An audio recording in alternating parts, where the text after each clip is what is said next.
Nietzsche agak negatif melihat agama, dan dia juga agak negatif melihat sistem-sistem namanya demokrasi, sosialisme, komunisme. Dia agak benci agama. Kalau di tulisannya sesuatu yang dibenci Christianity, karena dia dari klaster sana. Cuma bagi Nietzsche agama itu hanya konstruksi sosial, bikin masyarakat jadi budak, karena secara membuta dia harus taklid pada ajarannya. Yang kedua, agama bikin orang jadi pasif, manut saja apa katanya Tuhan, dan lama-lama will to power-nya akan mati. Dan yang ketiga, orang jadi tidak tahan banting, tidak pantang menyerah gara-gara agama. Selalu Tuhan jadi kambing hitam, Tuhan jadi pelarian, bukan dirinya sendiri. Dia jadi agak pengecut dan tidak agresif. Itu dampak negatifnya agama, katanya Nietzsche. Dia juga agak benci dengan demokrasi, sosialisme, komunisme. Tiga ideologi ini bikin orang jadi kerumunan. Jadi ideologi ini, ya kalau di Nietzsche dia melihat bahwa demokrasi, sosialisme, komunisme itu yang dipilih oleh masyarakat jadi pimpinan biasanya orang-orang yang sesuai versinya masyarakat. Bagi Nietzsche ini biasanya orang-orang idiot, orang-orang yang tidak bisa mikir dewe, yang ada di pikirannya hanya keperluannya masyarakat. Yang kedua, demokrasi, sosialisme, termasuk komunisme itu dasarnya kesetaraan. Bagi Nietzsche, tidak, manusia itu tidak setara. Katanya siapa manusia itu setara? Manusia itu pasti ada orang-orang yang unggul, yang elit, yang kualitasnya lebih dari yang lain. Kalau disetarakan, malah yang bibit-bibit unggul ini akan mati. Yang ketiga, ya, masyarakat yang lemah selalu saja menang, sementara orang-orang khusus yang elit, yang sedikit, itu biasanya terpaksa harus menyesuaikan diri. Itu gara-gara sistem yang namanya demokrasi, sosialisme, komunisme. Sepinter apapun orang, sejago apapun orang, kalau nggak dipilih masyarakat, dia nggak akan jadi pimpinan. Jadi kuncinya suara terbanyak. Bahkan yang jelek-jelek pun di sistem yang namanya demokrasi, sosialisme. Kalau Indonesia ini mayoritas setuju bahwa misalnya narkoba itu boleh, seks bebas itu boleh, jadilah seks bebas itu boleh dan narkoba boleh. Itu kan logikanya demokrasi. Suara terbanyak bikin orang hanya jadi kerumunan, tidak otentik. Itu Nietzsche. Terakhir, ini kamu renungi aja di rumah bahwa Nietzsche seperti apapun pikirannya, ada beberapa, menurut saya ada beberapa catatan, ada beberapa kontribusi dari Nietzsche yang perlu kita pertimbangkan. Yang pertama, Nietzsche memberi kita alternatif kebenaran yang lain dari yang lain. Selama ini kan kita mikirnya ke sana-sana linear aja. Nietzsche ngasih kotak baru, ternyata bisa juga berpikir seperti ini. Nietzsche ngasih beberapa ide-ide yang radikal, yang baru, misalnya perspektivisme. Dan ini nanti sangat berpengaruh di dunia, di perkembangan baru dunia filsafat namanya postmodern.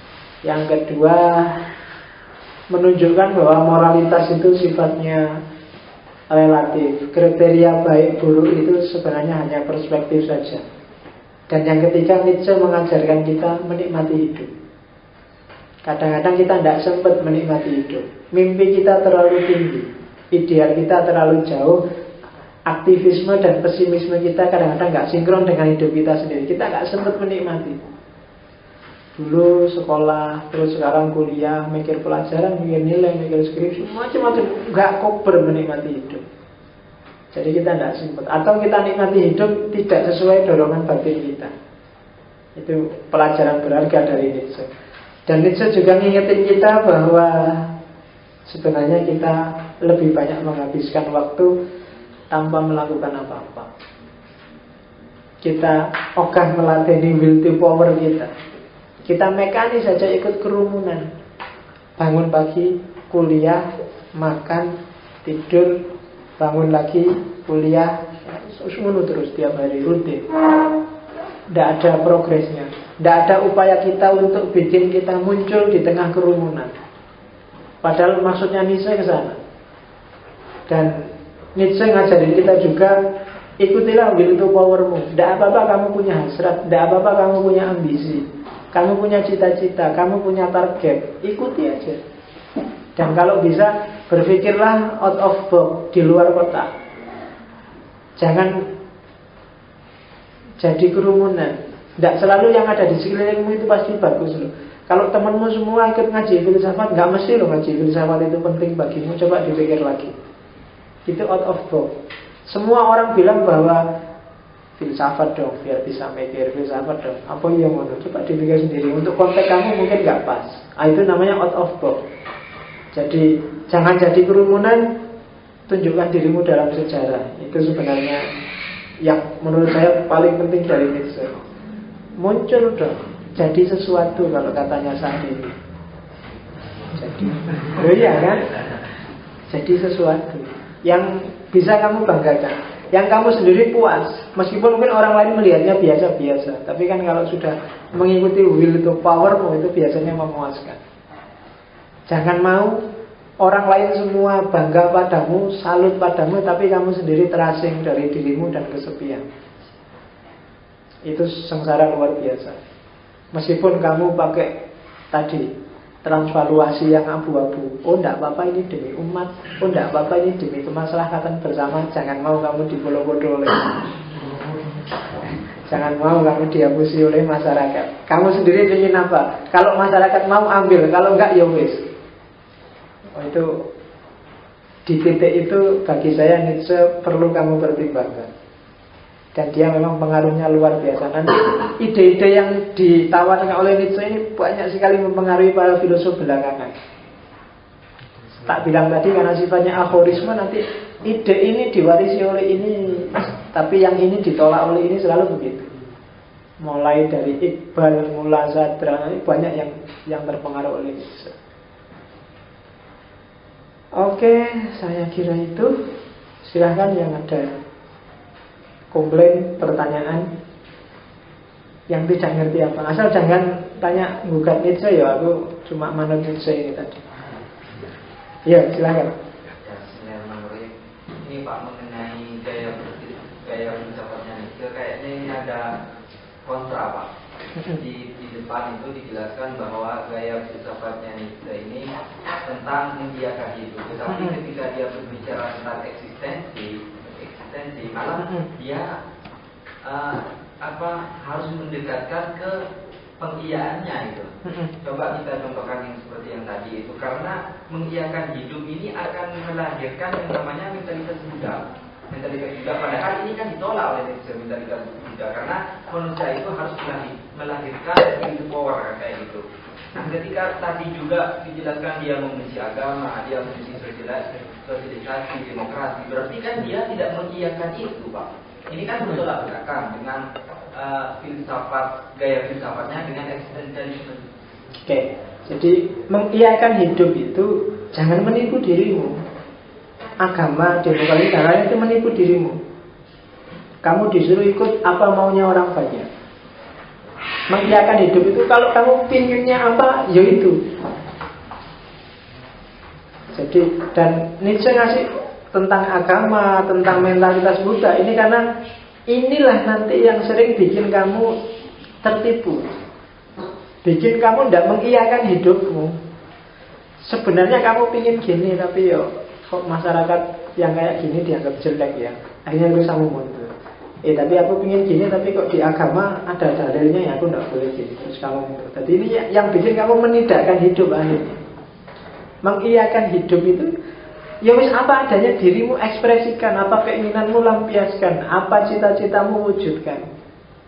Nah, yang tadi ditidakkan oleh Nietzsche dalam arti diwanti-wantikan untuk ditolak oleh Nietzsche adalah sering-sering sistem moral, sistem sosial, sistem budaya, sistem agama di masyarakat bikin kamu tidak bisa mengiyakan hidupmu, bikin kamu sebenarnya aku ingin gini tapi kok yo agama tidak mengizinkan ya. Aku ingin gini tapi kok dianggap nggak sopan ya. Aku ingin gini kok dianggap melanggar adat ya. Jadi kamu nggak bisa akhirnya mengiyakan hidup. terpaksa kamu ingkari keinginanmu, kamu ingkari will to powermu. Nah, itu yang dimaksud mengiyakan hidup oleh Nietzsche. Arahnya ke situ. Ada lagi? Ayo, yang belakang dulu sebentar.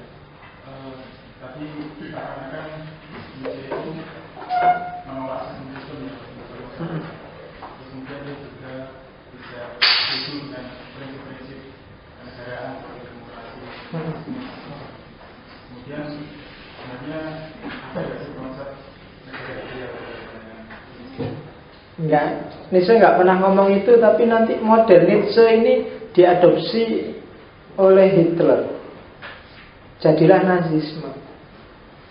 Dengan will to power-nya, dengan merasa dirinya lebih unggul, lebih kuat, lebih luar biasa, kita tahulah seperti apa kiprahnya Hitler. Dia merasa rasnya lebih unggul, yang lain semua di bawah dia. Bahkan Yahudi yang dianggap inferior dibantai habis-habisan oleh Hitler.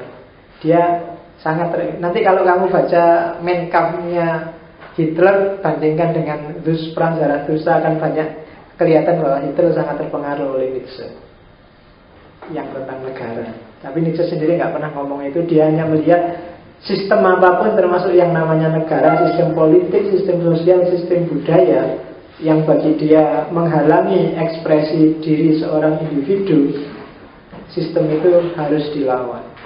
Orang harus keluar dari sana untuk mewujudkan hasrat will to power-nya.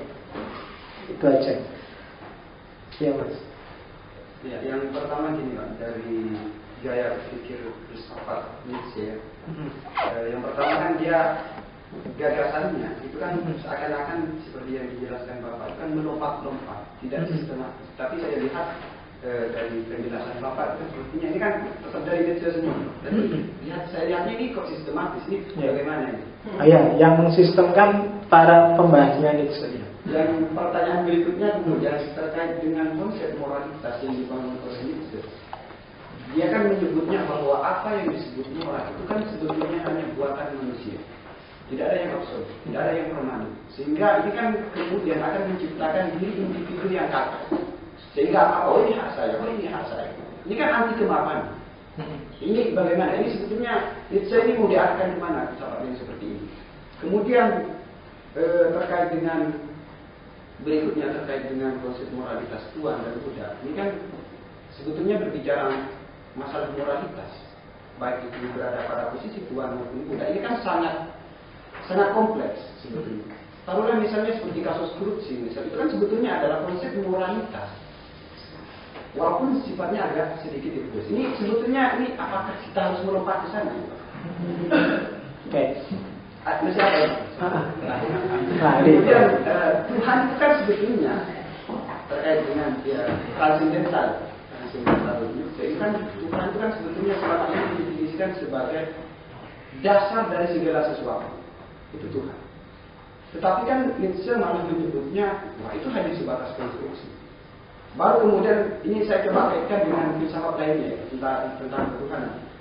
Aristoteles misalnya dia kan dalam teori kausalitasnya kemudian dia menyebutkan bahwa ternyata walaupun Aristoteles tidak menyebutnya itu Tuhan, tetapi bagi dia ada yang menjadi dasar segala sesuatu, yang menjadi penggerak utama dari seluruh alam semesta ini.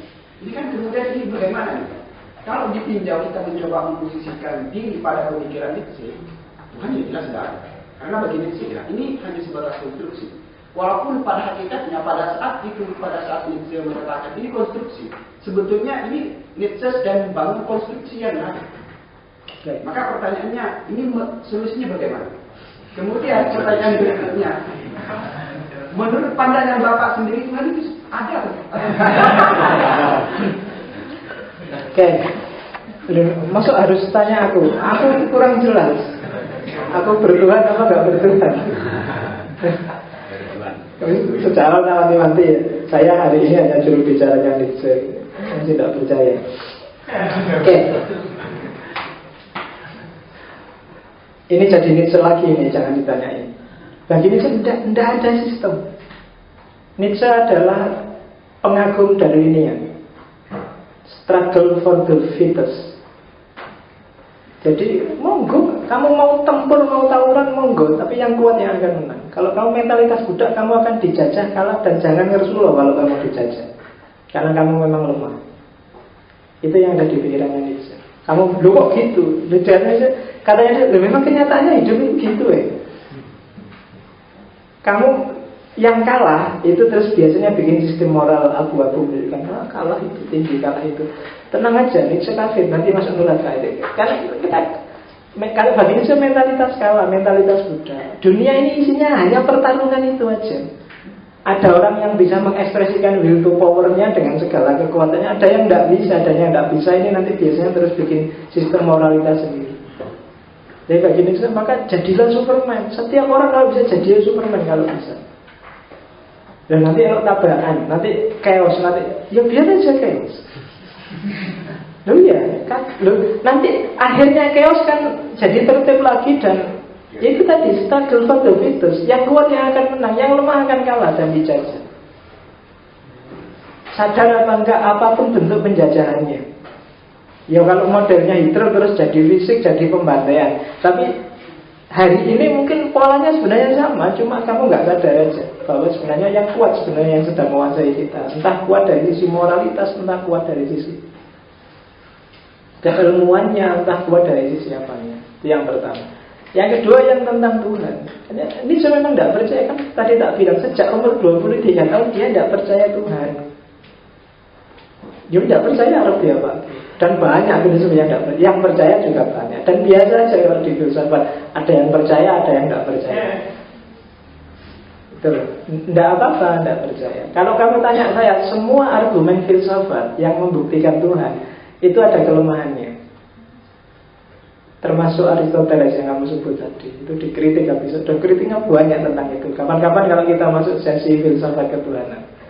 Makanya saking putus asanya kan sampai bilang, sudahlah, nggak usah dibahas filsafat Tuhan itu. Itu urusannya kamu percaya apa nggak percaya kok. Sisakan aja sebagian kecil dari dirimu kalau memang kamu percaya untuk kepercayaan ini. Iya, itu Immanuel Kant. Jadi ya, ada 6 kan argumen besar untuk membuktikan Tuhan, termasuk teleologis model Aristotelian itu, dan sudah banyak dikritik yang model itu. Itu bagi yang percaya Tuhan. Kalau Nietzsche tidak melihat itunya, Nietzsche melihat bahwa Tuhan itu selalu historis sifatnya, selalu pemahaman manusia tentang sesuatu yang namanya Tuhan itu. Buktinya toh macam-macam. Buktinya toh Aristoteles punya konsep gini, orang itu kan konstruksinya Aristoteles yang ada di kepala Aristoteles. Filosof lain membuktikannya pakai argumen yang berbeda lagi. Filosof lainnya pakai argumen yang beda lagi. Maka bagi ternyata ya konstruksi manusia juga ternyata. Ternyata bagi Nietzsche tidak ada. Yang di luar manusia itu tidak ada.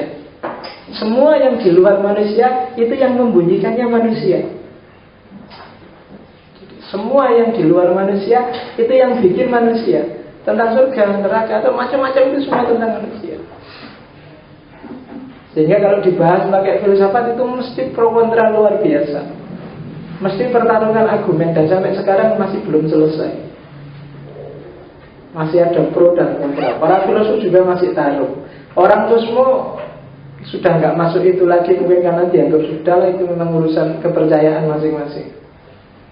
Nggak akan ketemu kamu kosmo perdebatan tentang Tuhan ada atau tidak ada.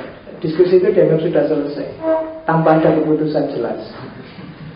Ya, di filsafat memang tidak ada keputusan jelas. Jadi bukti paling otentik bahwa Tuhan itu ada apa sih itu tidak ketemu. Kalau di agama kan kamu banyak ngomong itu, buktinya A, B, C, D itu semua sudah dibantah dalam filsafat. Pertarungan antara yang percaya Tuhan dan tidak percaya Tuhan. Ini kan sebenarnya memang pangkalnya adalah percaya atau tidak percaya. Kita aja kan sebenarnya percaya pada Tuhan itu kan karena kita percaya pada Nabi Muhammad kan. Lewatnya kan Nabi. Kita tidak pernah langsung ketemu Tuhan, dapat wahyu Tuhan, awalnya juga percaya kan, percaya. Dan momen pewahyuan dari Allah pada Muhammad kan itu momen subjektifnya Nabi. Terus kita percaya bahwa Nabi memang benar-benar dapat wahyu dari Allah. Kan itu aja yang membedakan kita seorang Muslim dengan yang non-Muslim. Cuma bedanya di situ. Sama orang Kristen meyakini bahwa Yesus itu benar-benar adalah kalimatnya Allah, dia adalah anaknya Allah. Sebenarnya sama kayak gitu urusannya. Katanya kan, wis capek aku diskusi tentang Tuhan, wis mau percaya apa enggak, gitu aja. Nah, kalau Nietzsche melihat sisi bahwa Tuhan ini sering bikin manusia lemah. Tuhan yang menyejarah, yang ada di kepalanya manusia itu sering bikin manusia jadi pasif, sering bikin manusia jadi tergantung, sering bikin manusia jadi nggak tangguh. Dan sebenarnya Nietzsche bukan orang pertama, banyak. Minggu depan kita akan ngomong sama Sartre, lebih dahsyat lagi ateisme dibandingkan cuma Nietzsche. Jadi dia tidak percaya tentang Tuhan. Ya kalau yang percaya Tuhan, ya kemarin eksistensialis yang Kierkegaard itu yang percaya Tuhan. Hari ini kita sudah masuk yang tidak percaya Tuhan. Jadi itu. Kalau kamu tanya sistem, tidak ada Nietzsche. Kalau Nietzsche bilang, kalau kamu simpulkan sistem, Nietzsche sendiri sangat anti sistem. Dan pikirannya, saya bilang tadi, mengenai kayak Quran, loncat-loncat, habis ngomong apa, dia ngomong apa. Kalau di sini kelihatan ada sistemnya, yaitu kan untuk memudahkan penjelasan. Kalau tak bikin loncat-loncat apa adanya dari bukunya Sartre, kamu punah. Jadi modelnya gitu. Oke? Ada lagi? Terakhir ya Mas. Jadi kan tadi di awal dijelaskan bahwa manusia ini punya narcissistic personality, segala macam, dan cara bacanya juga kemudian berpikirnya adalah argumentatif spesies. Ini cukup, kalau dari penjelasannya kan cukup berpengaruh terhadap beberapa seperti bagaimana dia melihat horizon moral dan lain sebagainya. Tapi menarik kalau tadi disebutkan tentang mentalitas Dionysian dan mentalitas Apollonian. Tanyanya apakah ada pengaruh ini terhadap ini? Misalnya soalnya kan kalau dijelaskan tadi kan hampir semuanya Dionysian. Ada nggak yang Apollonian yang itu mempengaruhi pemikiran itu dari beberapa itu, dari argumen dan multiplikasinya dan sebagainya? Kalau di Nietzsche, Apollonian tidak apa-apa asal Apollonian bikinanmu sendiri. Aturan, norma, tata tertib, gaya hidup yang kamu bikin sendiri. Kamu bakukan untuk dirimu sendiri. Itu hasil karyamu sendiri. Itu Apollonian tidak apa-apa. Apollonian yang merupakan buah dari Dionysian kan itu. Jadi dari hasil ekspresi bebas kreatifmu melahirkan aturan, melahirkan harmoni, melahirkan tata tertib dalam hidupmu sendiri, nggak apa-apa. Dan model dialektika harmonis antara Dionysian dan Apollonian ini adanya di Yunani pra-Sokrates kalau di pikirannya Nietzsche. Sebelum Sokrates itu orang sangat ekspresif menjelaskan ide-ide kefilsafatannya, sehingga terus membentuk sistem tapi sangat individual. Setiap orang punya ide sendiri-sendiri. Yang satu bilang alam ini dari air, yang satu yang ini dari api. Itu kan ekspresi diri masing-masing orang. Dan silahkan aja suka-suka tiap orang, dan masing-masing sesuai sistemnya sendiri-sendiri. Tapi begitu datang Sokrates, mulai dibikin batas. Yang kayak gini nggak boleh, ini nggak rasional. Yang kayak itu Sokrates, mulai ngatur-ngatur orang lain. Dan itu dibenci oleh Nietzsche. Apakah narsistis, penyakit jiwa yang ada di Nietzsche itu mempengaruhi pemikirannya? Mungkin ada pengaruhnya kalau mungkin kita masuknya dari sisi hermeneutiknya. Jadi karena kalau kamu bisa menggambarkan atau keluarkanlah sosok yang seperti digambarkan Nietzsche ini, seandainya ada orangnya, maka mungkin orang ini orang yang sangat dalam tanda petik sombong, angkuh, merasa dirinya besar, merasa dirinya penguasa, merasa mungkin orang dengan karakter seperti ini. Tapi bagi Nietzsche orang seperti inilah Superman, dibandingkan orang yang rendah hati. Nama lain dari rendah diri sebenarnya cuma dikasih istilah yang berbeda. Minder, suka ngalah, tidak bisa komplain, tidak bisa protes, manut aja apa kata orang lain. Justru yang budak. Jadi orang harus agak angkuh, agak selfish, ngurusi dirinya sendiri, mewujudkan mimpinya sendiri. Sebenarnya setiap orang harusnya seperti ini kalau dia ingin disebut otentik. Kenapa kita tidak seperti itu? Berarti mentalitas kita masih mentalitas budak. Kamu nggak sadar sebenarnya kamu didominasi atau dikuasai orang lain. Yang bermain dalam hidup kita adalah tafsirnya orang lain, bukan tafsir kita sendiri. Mungkin kita kiblatnya ke tokoh siapa, ke ulama siapa, kiai siapa, dosen siapa, ilmuwan siapa, biasanya gitu. Tapi kita tidak otentik jadi diri kita sendiri. Itu Nietzsche. Oke ya, saya kira itu Nietzsche. Dibaca aja bukunya menarik sebenarnya. Ya saya menjelaskannya sangat basic karena nanti saya bilang sangat banyak orang menafsirkan Nietzsche. Coba baca misalnya ada buku yang judulnya Nietzsche dan Islam, ada Nietzsche dan agama, ada yang judulnya religiusitas dalam pemikiran Nietzsche. Banyak orang nafsir. Dan ini keuntungan dari model aforismenya Nietzsche. Orang bisa menafsirkan kemana saja. Ada yang saya bilang sebenarnya Nietzsche itu tidak ateis. Dia hanya anti Tuhan yang ada di pikirannya manusia. Itu nanti ada yang menafsirkan seperti itu. Jadi yang ada di pikiran kita kan bukan Tuhan yang sejati, karena Tuhan itu harusnya di luar jangkauan pikiran kita. Begitu kita coba jangkau pakai akal, pasti itu bukan Tuhan.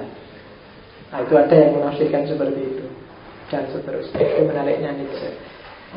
Oke, minggu depan kita ngomong yang lebih, bagi saya lebih ateis lagi, yaitu yang Paul Sartre. Syukur-syukur bisa agak menyinggung sedikit pasangan hidupnya Simone de Beauvoir. Kalau waktunya nyampe. Kalau enggak ya kita ngomong Sartre aja karena agak panjang. Oke ya, saya kira itu. Silahkan diambil hikmahnya untuk hidupnya sendiri-sendiri.